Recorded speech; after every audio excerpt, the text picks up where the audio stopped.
All of a sudden, we saw 6 African elephants come right towards the safari jeep. So we didn't know exactly where the lions were. The lions could have been right in the middle of them. What is your advice for younger people who are trying to get into photography, or even older people who are starting their affair with the camera or with the lens?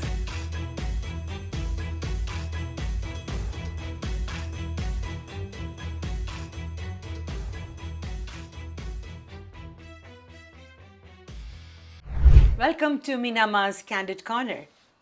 This is the corner that gets special people into special corners. Today we have a very interesting person with us, and Meenamma is so happy to introduce to you somebody who has 42 patents. He's a metallurgist par excellence, and he has an expertise in semiconductors. This engineer suddenly, all of a sudden, decided that his passion would be different. Let's check out from the horse's mouth as we meet Dr. LAXMAN Murugesh. Dr. Lakshman, it's such a pleasure to have you at Meenamma's Corner. You are a boy from VIZAG. So tell us more about Made in VIZAG that you represent and how your story of your childhood from VIZAG started. Well, thank you very much, Meenamma. First of all, I want to say I'm a huge fan of your show. I love the format, and I wish you the very best and much success. So with regarding my growing up in Vizag, I actually was born in Secunderabad and lived the first 8 to 10 years of my life in Chennai. And then we moved to Vizag in 1976. And I finished my schooling at Timpany School in Visakhapatnam, Vizag.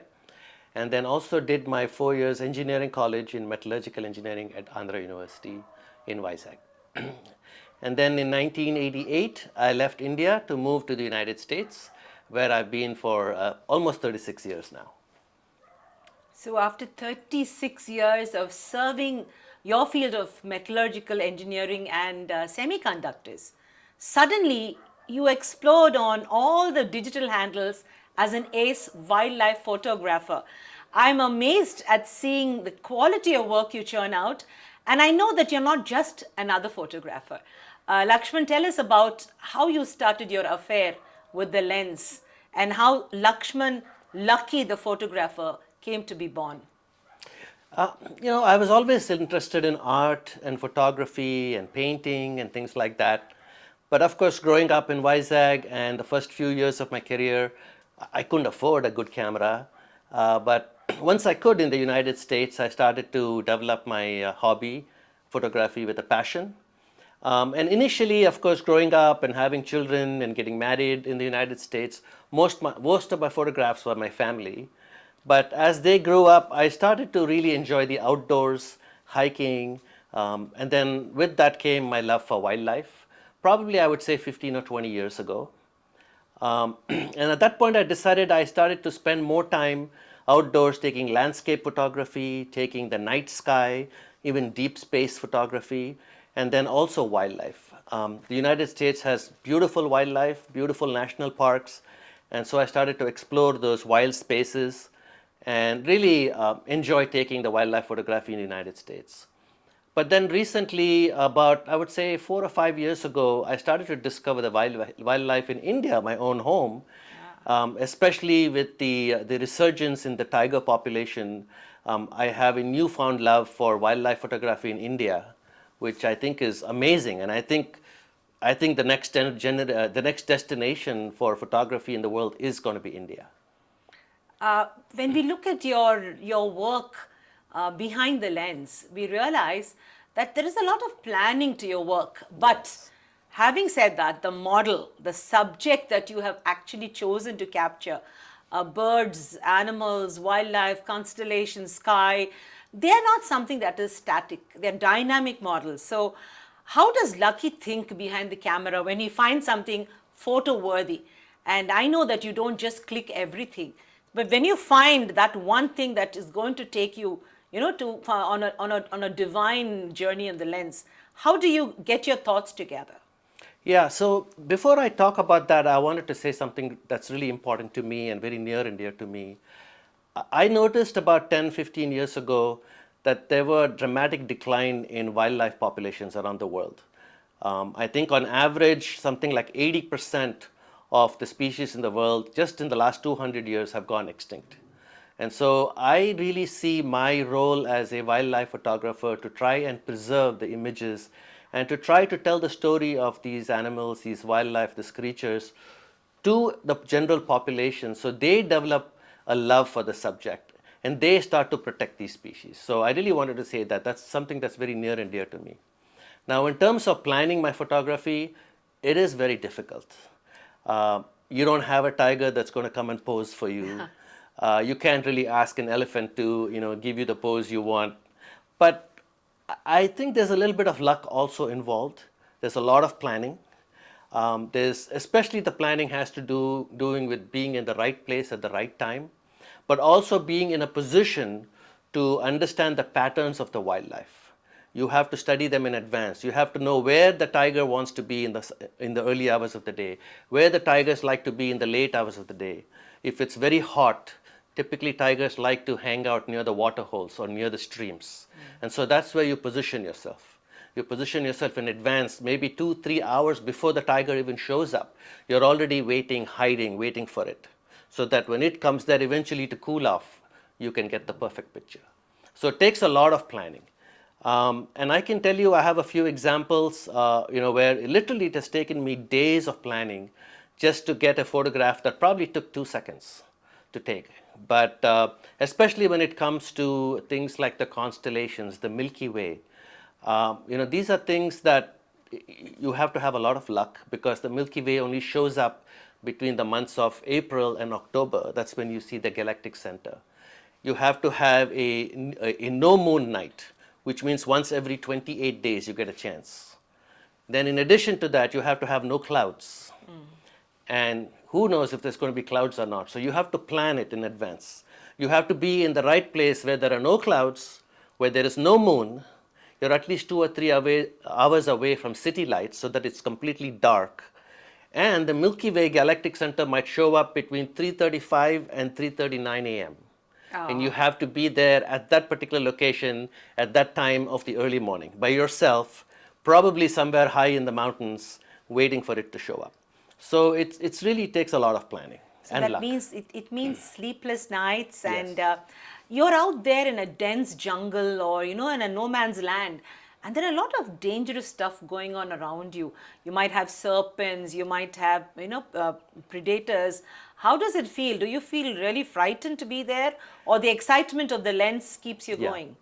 I think most people would have a great sense of fear. I can tell you I have taken pictures, for example, of the Milky Way sitting on top of a mountain at 11,000 feet, freezing, literally freezing. My fingers were frozen because I had not taken my gloves that day. And at the same time, I'm hearing coyotes, wolves howling not too far away. I know they're within a mile of me. I know that this area is infested with bears, and there Oh could my easily God. be bears or mountain lions fairly close to me. But I try to put all those things aside. And I try to just become one with the forest, one with nature, one with the earth, and just melt into it. And this has happened on many, many, many occasions where I was in Australia once trying to take the Milky Way, and there were probably 20 dingo dogs around me. And I was so engrossed, I didn't even realize that there were 20 dingo dogs literally within 100 feet of me. And as I was taking the pictures, actually, one of the cops came by and he said, "What the hell are you doing out there in the middle of the Australian forest?" He said, "There's 20 dingo dogs probably planning how they're going to attack you. You need to leave right now." And I didn't even realize it, that they were around me. So I think there is fear, but you have to put that aside. And I think you also have to just allow Mother Nature that she's going to take care of you. So there's a certain amount of spirituality that a photographer has, because not only are you looking through the lens into another aspect, another dimension of another living being or natural process. So it's your mind, your spirit, your soul. The whole process the journey is inwards, isn't it? So how do you describe your spiritual journey behind the lens? Let me tell you something, I think, which probably every wildlife photographer or every landscape photographer realizes fairly quickly. And that is when you look into the eyes of a wild tiger, or if you look into the eyes of a wild African elephant that's 20 feet away from you, or whether you look into the heart of the Milky Way and the galactic center, you actually see the presence of God. Whether it's in the wild animal, in the Milky Way, your landscape, the perfect light that shows up. And I think every photographer realizes that whatever you call that presence, there is a supreme being that is guiding your actions and allowing you to be at that perfect spot at the perfect time, taking that perfect picture. And I can tell you that for me personally, it is a spiritual experience more than anything else. So, an engineer with metallurgy as his background, a brilliant man with 42 patents, his entire career is behind him now. He stands at the crossroad of his life because he knows that the future is beautiful because of a hobby which has become a passion. So, now tell us, how does it feel when one reaches a place where you feel free of the shackles of actually putting bread, butter, jam on your table and living your dream? How does it feel today? Well, I want to make a small correction. I'm actually still working, but I'm actually working on something that's extremely exciting. Most of the work I've done over the last 32 years plus has developed technologies that allows you to enjoy your cell phone, and whether it's an iPhone or an Android phone, whether you're seeing the graphics, beautiful YouTube video, maybe this particular show. A lot of the technology was created by the work that I did over the last 32 years. And actually right now we are on the precipice of some breakthroughs, especially with the new AI chips. And I'm still very actively involved in this area. But at the same time, I always keep time for myself to spend time with my photography hobby. Every Saturday morning is devoted to wildlife photography with my friends where I live in the United States. Every vacation I go to, I try to take time off to go and visit and see the local wildlife. I plan at least 2 or 3 trips a year where I have a chance to spend time with my favorite animal, the Indian tiger. And so I think you just have to kind of plan to make things happen. Your mother's a Bengali. Does the Royal Bengal tiger remind you of her? And is there something going on when you see that beautiful animal? Absolutely. Every time I see a tiger, I am definitely reminded of mom and the Royal Bengal tiger in her, the lioness in her. And I love cats. I have 2 cats myself. I absolutely enjoy all animals, whether it's a dog or a cat. My wife actually calls me the animal whisperer because she, on a couple of occasions, whether I actually willed it or not, I tried my best to will the animal to come to a certain spot or a certain location so I could take the perfect picture, and it actually happened. So the animal actually came and stood exactly in the spot that I wanted it to stand. And I don't know if that was just my willpower or whether maybe the animal saw some curiosity in me and wanted to learn about me and so came and stood at that location. But it ended up in a really great photograph. Amazing. I also notice when you write your captions, you're wonderful. You write so well, and you always name the animals. The tigers have names. Their cubs have names. And recently you visited India on the tiger trail, and the pictures are worth being put into the website of Project Tiger. I must say, commendable work. You've caught the eye of the tiger. You know, it's a song that brings back nostalgia. But every time I see your pictures, so all those who are watching, go and look at Lucky_life. Lucky's life is so full of animals talking. It's almost as if the ducks in the water, the hummingbird is stopping and telling you, come on, take my picture, man. And that's the owls. You know, it's amazing the kind of pictures you've taken. But what are your favorite pictures? And if I say top 3, which are the top 3 pictures that Lucky would say were his best? Well, I've taken thousands and thousands of photographs, and they're all my favorites. But if I have to pick maybe my top 3, really as experiences, not just the picture, but the overall experience of being there and taking the picture. I think one of them was about 5 or 6 years ago. I was in Kenya. I was in the Masai Mara, and I really wanted to take a picture of an African elephant with the sun setting right behind it.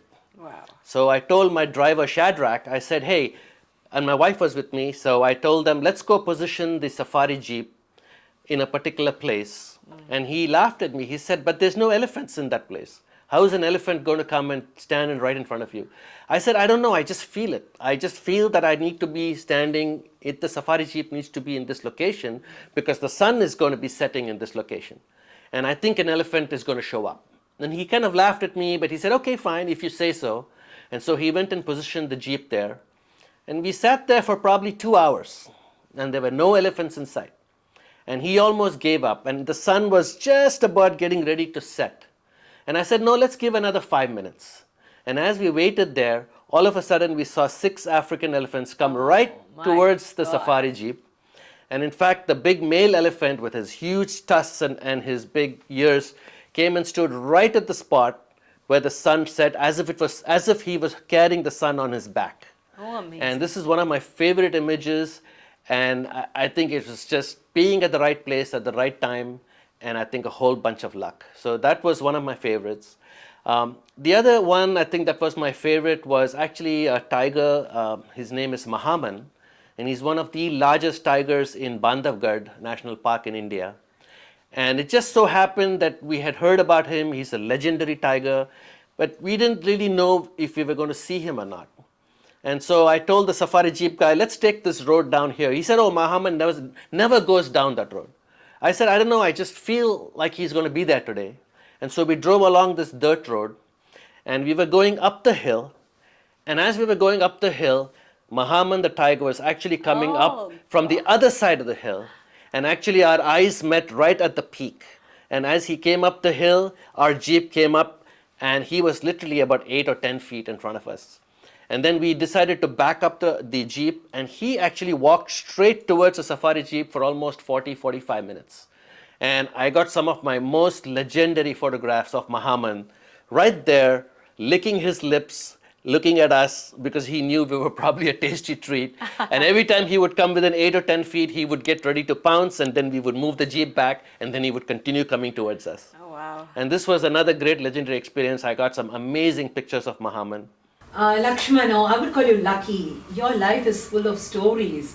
You're almost a storyteller that captures the essence of your story in the lens. Give us 2 of your exciting stories on the photography trail. Sure, I'd like to share a couple of them. So one of them has to do with the Milky Way, which actually appears every single night above us, but because of light pollution, we don't see it. So you have to get about 3 or 4 hours away drive from the light before you can actually start to see the Milky Way. And you can actually see it with your naked eye, but with the camera, you can really bring it out. And when I was this is in California, along the California-Nevada border, I was in the White Mountains. I was sitting there about 10,000, 11,000 feet, very cold night, and I went to see the oldest tree in the world. It's called the Methuselah, and it's 6,200 years old. And so I wanted to capture the Milky Way with the old tree Methuselah. And by the way, we also had a comet in the sky that night. Wow. And so these kind of moments are literally one in a million years. Wow. And so I so happened to take that picture of the Milky Way. I couldn't get the comet into the picture because the comet had already passed, but I did take a separate picture of the comet. But I was able to get the Milky Way with the oldest tree in the world, the Methuselah. And for me, that was a very special moment. Like I said, there were coyotes howling in the background, probably bears and mountain lions not too far away. And I was the only person up there sitting at 2 or 3 in the morning taking that picture, knowing that there wasn't another human being for probably a 3 to 4 hour drive. So that's kind of a special moment. Scary, but also a very special moment. Another special moment actually happened completely by chance, by accident. I had never planned for this. I was in Tanzania, and we were driving through the Serengeti National Park, and all of a sudden we had a tire puncture in our safari vehicle. And so the driver, usually you don't get out of the safari vehicle because you have wild lions and cheetahs and leopards and all kinds of animals right around the vehicle. But we had no choice. The driver said, you know what, he couldn't change the tire by himself because the tires are really heavy on these large Land Cruisers. So he asked me if I could help him. So we both got out of the vehicle and we started to change the tire on the vehicle. And all of a sudden, we were actually in the path of probably 10,000 wildebeest that were going through the Serengeti, the migration. And we were right in the middle of the migration. Oh my God. And so they surrounded us. There were probably 200 or 300 wildebeest right around us, literally 3 feet away from me. And I was scared because they could easily come and ram into us. And they were all fearful because they were being chased by lions, by a pride of lions.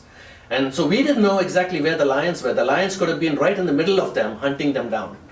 But we had to change the tire. And I managed to click a quick picture of 2 wildebeest looking at me very skeptically because they didn't know whether we were friend or foe or whether we were going to try to hunt them down. And I think that picture, which actually I printed in black and white, is one of my favorite moments of the wildebeest. And then if I have to just say one more example, I traveled to New Zealand. I took a 14-hour flight from California to New Zealand with my wife to see a tree. And she said, we are flying 14 hours to see a tree. And I said, yep, just stick with me.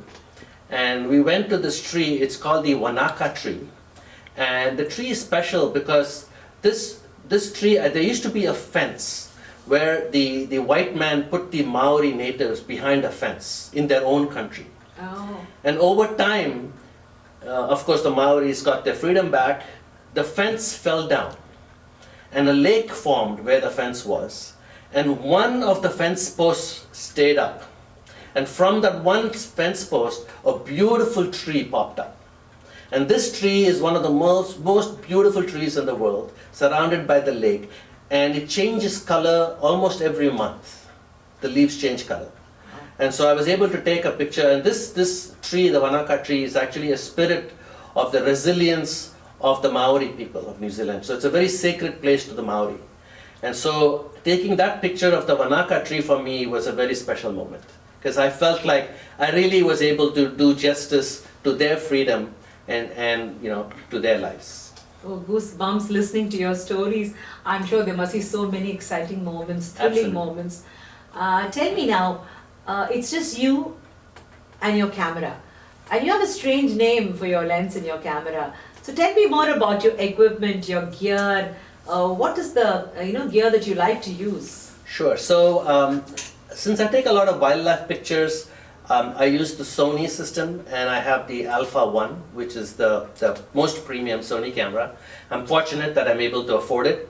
And then my lens, actually, I have a 200 to 600 millimeter zoom lens, which I affectionately call Rifle Rani, because I actually use her to shoot animals, but with the camera, not with a gun. And so I call her Rifle Rani, and she's been my trusted companion all these years. And I think I've gotten some of my best wildlife pictures with this system.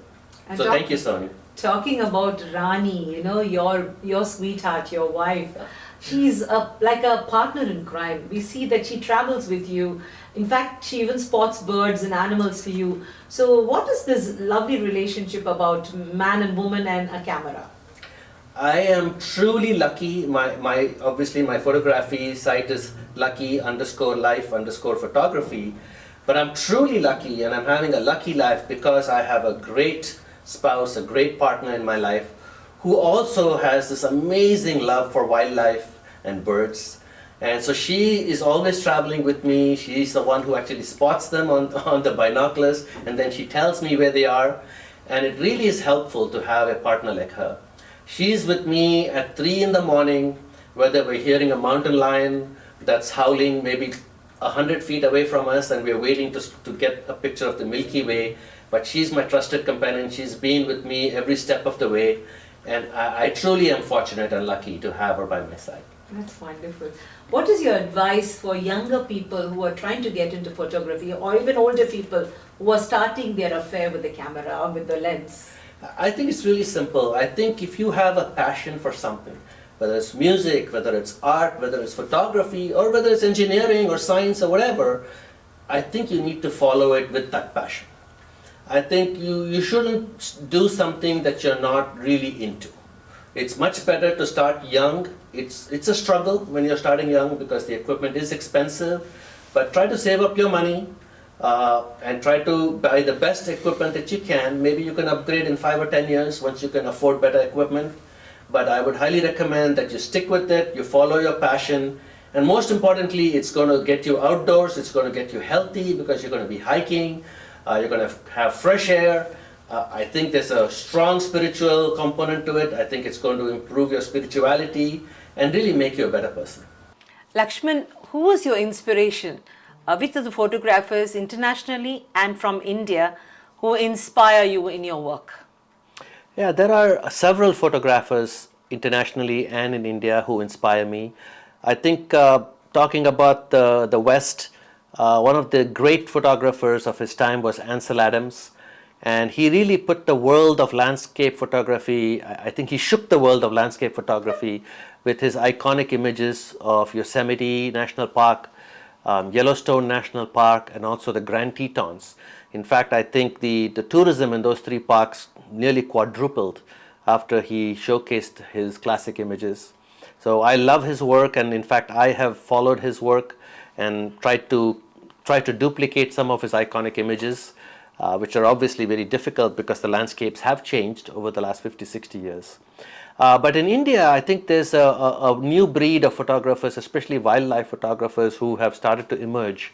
I think with Project Tiger becoming such an important conservation thing for India, I think Prime Minister Modi has put the Project Tiger on the world map.